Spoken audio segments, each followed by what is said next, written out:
tonga soa tanatin'ny tafatafamivantana ny Education USA Madagasikara fotoana fionatsika indray mandeha isam-bolana iresahana momba ireo torohevitra torolalana ho anao izay maniry ny hanohy fianarana any États-Unis. Isam-bolantsika dia miaraka amin'ny Manohina Lararivony. Salama Manohina. Salama tantely. Izy no mpanolotsaina avy amin'ny Education USA Madagasikara hitondra fanampanazavana ho antsika momba na lohahevitra manokana amin'izay fanohizana fianarana any États-Unis izay. Amin'ity volana janoary ity dia hiopana tanteraka amin'ny Fulbright Foreign Student Programme ny lohahevitra. Efa nisokatra ny fandefasana antota taratasy ho an'ity vazim-piofanana ity, vazim-pianarana moa izany ho an'ny taona 2024 hatramin'ny ny taona 2024 ary tsy mikatona izy io raha tsy amin'ny 27 ny volana febroary. Enohy tsara izany ity tafatafamivantana ity fa eto no hanomezana anao torolalana sy izay tsara ho fantatra mahakasika ny Fulbright Programme. Inona nefa ny atao hoe Fulbright Programme no iny? Ny atao hoe Fulbright Programme zany dia arak'izay efa nilazainy tantely izay dia hoe vatsim-pianarana le izy. Tamin'ny 1970 tany no nanomboka ny atao hoe Fulbright Programme tamin'ny alalana olona tao États-Unis antsoina hoe James William Fulbright izay nianatra nandranto fianarana ny tany amin'ny toeran-kafa ankoatran'ny États-Unis ary nahita ny tombon'ny fianarana sy ny fifampizarana kolontsaina amin'ny mpianatra hafa zany dia nanangana ny atao hoe Fulbright Programme izy niaraka tamin'ny gouvernementan'ny États-Unis ary nanomboka tamin'izay dia betsaka ny mpianatra avy aty amin'ny toeran-kafa sy avy any États-Unis no miova toerana mianatra mandranto fianarana sy mandray an'izay tombony rehetra izay dia izay zany ny tena tanjona ao anatin'ny Fulbright Programme. Misy programa samihafa ny ao anatin'ilay izy fa anankiray amin'izay ilay hoe Student Foreign Programme ilay ho resahantsika eto androany izay mandefa mpianatra malagasy vitsivitsy makany États-Unis handrato fianarana mandritry ny 2 taona ho ana Masters Programme zany hoe tsy ho ana PhD Programme na hanomboka taona voalohany fa ho ana Masters Programme zany ho alehany mandritry ny 2 taona ary vao antoka avokoa ny mombamomban'ilay mpianatra zany izay no mahavatsym-pianarana feno azy. Mahavatsym-pianarana azy izay dia misy fipetratakina ihany koa mba ahafahana misitraka izany satria vitsy ny toerana ny fangatahana mety ho maro. Inona avy ireo fipetratakina avy amina kandida anankiray ahafahany miroso mandefa ny antota taratasiny amin'ny Fulbright Programme. Arak'ilay voalaza teo dia Masters Programme ilay ho arahana any zany. Ny zava-misy anefa dia samihafa kely ny fampianarana eto Madagasikara sy ny any États-Unis satria ny ankizy avy any États-Unis mahavita 7 taona izay vao manomboka ilay Masters Programme. Izany hoe takiny amin'ny mpianatra malagasy zany no manana diplôma avy eny amin'ny université ao aorianana fianarana 7 taona na mihoatra. Izany hoe raha hanomboka Masters Programme sy ato amin'ity Fulbright ity zany ianao dia mila manana maîtrise, diplôme fa tsy attestation na mihoatra mety hoe M2, ingénieura na CAPEN sy ny toy izany afaka manao an'ilay izy. Tsara koa ny manamarika fa mila avy eto Madagasikara ianao ary mipetraka eto Madagasikara amin'ny fotoana fandefasana an'ilay fisoratana anarana. Ary farany tsy misy akory ny fetrana taona ary mety ho an'ny lalam-piofanana rehetra izay tena safidinao mihitsy ny Fulbright Programme. Raha namaly izay fipetratakina izay ary ny kandida anankiray dia inona avy ireo taratasy mila homaniny amin'izay? Inona ny fiomanana tokony ataony zany ahafahany mialoha ny rosoany amin'ny fandefasana antota taratasy? Fiomanana tsara atao sy torohevitra tolotra ianao zany dia fantaro ny tenanao fantaro ilay tianao atao, fantaro ny fifandraisan'ny fianaranao taloha na mety asanao taloha sy ny fiainanao taloha, filatsahana sitrapo amin'ilay fikasana tianao atao any aoriana. Rehefa hita mazava ny fifandraisan'ny zavatra nataona taloha sy ilay fianarana tianao atao ary ny fikasanao amin'ny ho avy dia mahafaly ny mpamaky ny mamaky ny application anao zany. Noho izany mipetraka tsara hoe inona ilay tianao arahana ary inona ny fikasanao aorianan'ilay izy. Ankoatr'izay dia tena zava-dehibe koa ny fahafehezana ny teny anglisy ary mila iomananao ary zao moa tsika efa ao anatin'ny fisoratanarana dia mila asehonao tsara zany ny fahafehezanao teny anglisy. Tandremo anefa fa tena tiana mba ho anao mihitsy zany le anglisy misoratra eo satria tsapa ihany le izy rehefa aty aoriana hoe mety tsy tena anao dia tsy mety izay. Ny fomba fanoratana koa satria betsaka ny zavatra ho soratana ao anaty fisoratana anarana sy any ampianarana ihany koa moa zany. Fantaro sahady ny université mety tianao aleha efa manomboka manao ny fikarohana ianao dia nizao ao anatin'ny famenona ny atotataratasy sy ny taratasy fisoratana anarana dia misy hoe apetrao ato ny université tianao ianarana tsy tena voatery io fa azonao atao azonao tsy atao nefa tena maneho fahavononana be raha efa misy université ao anatin'io fisoratanao anarana io maneho hoe efa nanao fikarohana ianao dia izay zany fiomanana tsara ataonao ihany koa dia homanina ihany koa ny atao hoe test izay mila mbola ho ataonao hiomanana amin'ilay fianarana any États-Unis zany le momba ny teny anglisy TOEFL sy ny GRE momba ny matematika sy ny zavatra isan-karazany izay mila voafehanao mialohan'ny ianarana any. Fanamariana kely momba an'izay ao anatin'ny fisoratana anarana koa efa misy hoe aiza ny marika azonao tamin'ireo test ireo fa fanamariana ho antsika indrindra eto Madagasikara zany ao aorianan'ny interview sy ny zavatra rehetra no ampanaovina an'ireo fitsapam-pahaizan'ireo ilay mpianatra voafidy zany fa tsy voatery mbola mila mameno an'iny lafin'iny zany ianao. Dia farany misy antotataratasy vitsivitsy ho takianao dia izay ngamba tantely tonga dia ho teneniko zany hoe akoatran'izay famenona an'ilay izy rehetrarehetra izay inona koa ny antotataratasy mila homanina dia ny marika azonao tany am-pianarana sy ny diplôma rehetra izay niraisinao teny amin'ny université zany izay mila adika amin'ny teny anglisy avy amina mpandika teny antsoina hoe assermenté izay efa nomena lalana manokana anao izay mpandika teny izay. Eo koa ny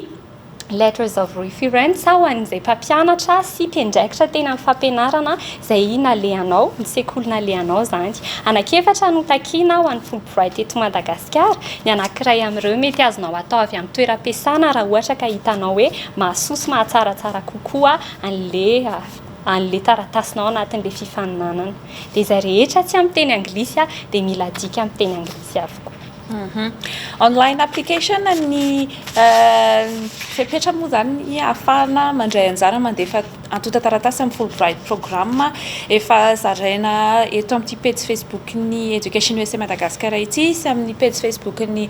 ambassade américaine hoe aiza izay roy ahafahana mandefa ny antotataratasy izay dia misy torohevitra ve na zatra tsara ho fantatra manohina ho ana candidat anankiray satria fifaninanana izy ity ny toerana voafetra maro maneran-tany no afaka mandray anjara amin'ilay Fulbright programme fa mba te hiavaka amin'ny be sy ny maro mba ho isan'ireo voatsonga hisitraka ilay vatsompianarana ohatra ny candidat malagasy anankiray inona ny torohevitra na tsara fantatra afaka zaraina. Arak'izay teny tantely izay dia tena betsaka mety amanjatony eo ny fisoratana anarana voaray dia vitsivitsy eo no mahazo interview anaky 5 amin'ireny no voaray hoe anohy anao an'ilay fitsapam-pahaizana sy ny sisa dia any aorindrina any mbola mety misy milatsaka kely raha ohatra ka izay ny hevitra avy any États-Unis izany hoe tena somary teritery ilay fifaninanana nefa tena azo atao satria misy mpianatra malagasy tena mandeha isan-taona. Reto ny torohevitra tena anisan'ny tiana ho zaraina raha momba ny fomba ahafahanao miavaka manoloana ny mpifaninana hafa rehetra dia ny study objective sy ny personal statement. Ireo zany dia ao anatin'ilay taratasy fenona rehetrarehetra le forma moa zany ao anatin'ilay online platform mila fenonao dia tsara ny manamarika fa anisan'ny jerena meloa sy tena jerena indrindra ao anatin'ny fijerena ny antotataratasynao zany izy ireo ka noho izany ezao izay ananana fomba mazava anazavana ny fianarana tianao atao ny antony ny fidananao an'izay lalam-piofanana izay ny ahafahanao manazava hoe inona ny fifandraisan'ny zavatra nataonao taloha amin'izay lalam-piofanana ny fidinao izay amin'ny fikasana tianao atao ao aorianan'ny fianaranao. En personal statement indray dia ao ianao ilay mivarotra ny tenanao hoe inona mety mampiavaka anao amin'ny mpifaninana hafa, inona ny talenta anananao, inona ny